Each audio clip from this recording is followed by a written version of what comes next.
Hello, how to teach respect to children without demanding obedience. అంటే విధేయత ద్వారానే గౌరవం అనేది ఏర్పడుతుంది అని మనం అనుకుంటాం కదా. పిల్లలు మనం చెప్పిన ప్రతి మాటని, మనం గీసిన గీతని దాటకూడదు. దాన్ని మనం దేంతో కలుపుతున్నాము? గౌరవంతో కలుపుతున్నాము. అలా కాదండి, అది అట్లా జరగదు. ప్రతి బిడ్డ వ్యక్తిత్వం అనేది ఒకటి ఉంటుంది.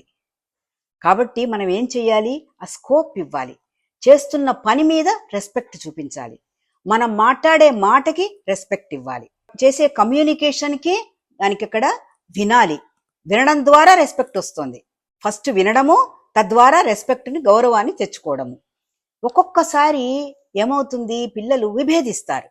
నేను ఈ పని ఇలా చెయ్యను, నేను వేరేలా చేస్తాను అన్నప్పుడు ఆలోచించండి.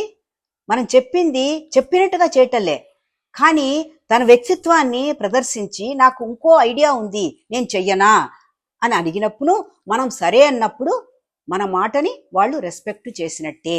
చాలా థిన్ లైన్ ఉంది నేను చెప్పేది. దయచేసి వ్యూవర్స్ అందరూ పట్టుకోండి. సాధారణంగా పెంపకంలో మనము చెప్పిన మాటని చెప్పినట్టుగా వింటేనే విధేయత అనుకుంటాము. గీసిన గీటు దాటకుండా ఉంటేనే మన్ని గౌరవించినట్టు అనుకుంటాము. నేనేమంటున్నాను, అట్లా కాదు.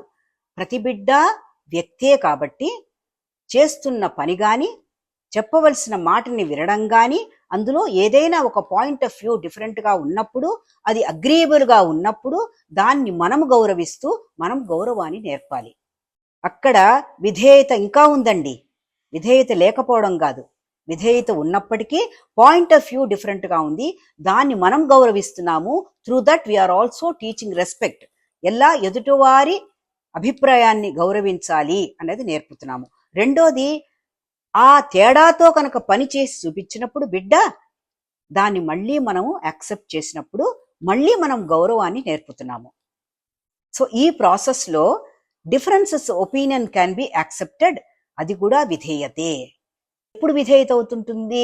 ఆ స్కోప్ లోపల ఉన్నప్పుడు అది కూడా విధేయతే అని బిడ్డకు అర్థం చేయించుట, మనము దాన్ని ఫాలో అయ్యేట్టు వాళ్ళకి హెల్ప్ చేయుట, అండ్ దెన్ కొలాబరేటివ్గా మనము ముందుకు వెళ్ళుట అన్నదే రియల్ ఒబీడియన్స్. బాయ్.